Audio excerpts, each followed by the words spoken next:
back to the game room. It is day 7 of the 12 days of Christmas, and today we are talking ultimate storage and display for Game Boy, Game Boy Color, and Game Boy Advance games.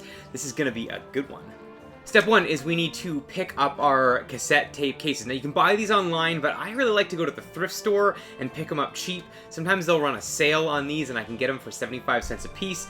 I really like to go with these black ones because you can't see through the back side of the game. It just makes them look a little more professional, so I try to always hunt and try to find the ones that have the black cases, and I picked those ones up for my Game Boy games. Next, we're going to ditch the contents of the existing cassette tape. No one's going to miss The Legend of Elvis on cassette too much, so we'll scrap that and we will get to work on creating our own artwork for this. Now, I find all my custom artwork covers for cassette tapes on thecoverproject.net. A lot of them are already uploaded. It's as easy as clicking on what console you're looking for and finding the game in the list. Print your own artwork on a cheap printer. I found mine at the thrift store for like 10 bucks, and I buy ink on eBay. I'm not too concerned about high quality paper. I just use regular printer paper, and I print out whatever ones they already have existing on their website there. Now the tricky part comes in when they don't have the artwork you need for some of the more obscure games in your Game Boy collection.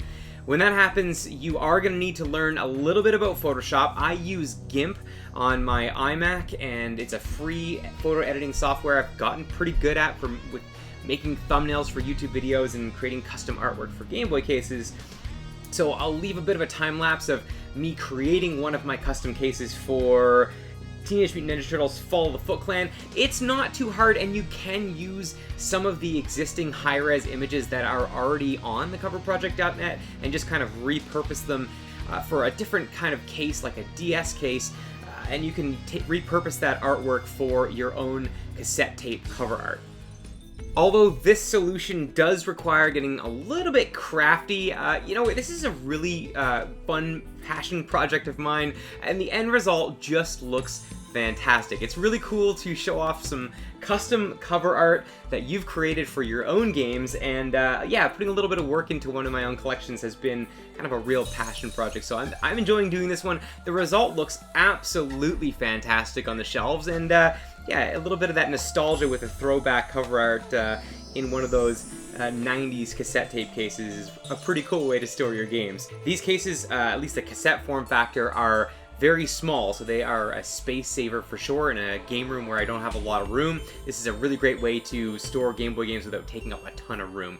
And they just look awesome. This is a really cool way to create a nice custom piece of artwork and have a cool way to display your game. So it's something you can kind of be proud of that you created yourself and put some little bit of work into your own collection. I also just really love this solution because you don't have to cannibalize and harvest an existing game case in order to create a new custom case for your Game Boy games, so you're not destroying any existing games to make this one happen. Thanks so much for sticking around and checking out the 7th day of Christmas. I'll be back tomorrow with another video, and comments, likes, subscribes, all that good stuff goes a long way into helping my channel grow. I appreciate it, and I will catch you on the next one.